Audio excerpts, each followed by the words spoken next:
వ్యక్తిగత ఖాతాలు, వ్యక్తిగత ఖాతాలు. వ్యక్తిగత అంటే వ్యక్తులకు సంబంధించినవి, వ్యక్తిగత అంటే వ్యక్తులు కాని వారు. అయితే మళ్ళీ వ్యక్తిగత ఖాతాలలో మళ్ళా రెండు.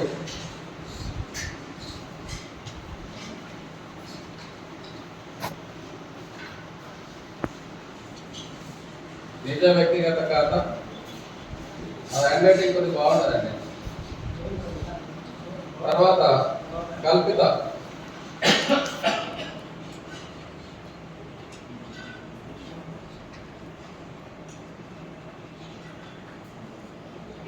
ఇది జస్ట్ థియరీ, అంటే తెలుసుకోవడానికి ఖాతాలు ఎన్ని రకాలు ఉంటాయి, ఏమేమి ఖాతాలు ఉంటాయి తెలిస్తే మీకు అకౌంట్స్ రాయడం ఈజీ అవుతుంది.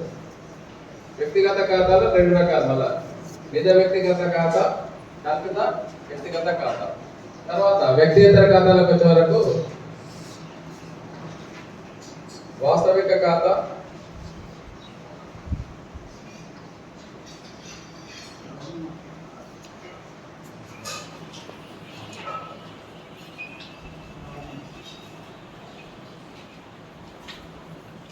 వాస్తవిక ఖాతా, నామమాత్రం ఖాతా. వాస్తవిక ఖాతాల మళ్ళీ రెండు రకాలు.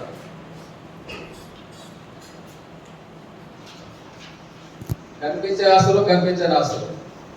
కనిపించే ఆస్తులు అంటే ఏంటి, కనిపించని ఆస్తులు అంటే ఏంటి? ఇప్పుడు మీరు చూస్తే రాసుకునేటువంటి ఇవన్నీ కనిపించే ఆస్తులు. కనిపించని ఆస్తులు కూడా ఉంటాయి ఆర్థిక దాంట్లో. ఆర్థిక వివరాలు కనిపించని ఆస్తులు ఉంటాయి.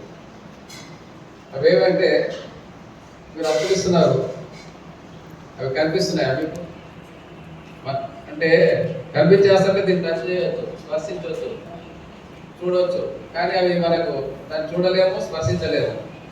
మీకు వడ్డీ రావాల్సి ఉంటుంది, పుస్తకాలను రాసుకుంటే వడ్డీ రావాల్సింది, కానీ అది ఎక్కడుంది, ఎక్కడ పట్టుకోవడానికి రాదు. అది అదేవిధంగా అప్పులు ఇస్తారు, అప్పులు రూపాయలు పట్టుకుంటారో పట్టుకోలేరు. అవన్నీ కనిపించని ఆస్తులు అన్నట్టు.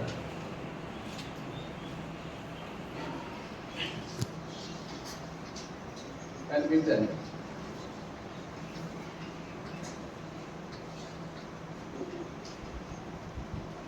నామమాత్ర ఖాతా ఒకటే దీంట్లో. అయితే ఒక్కొక్క ఖాతా గురించి తెలుసుకుందాం.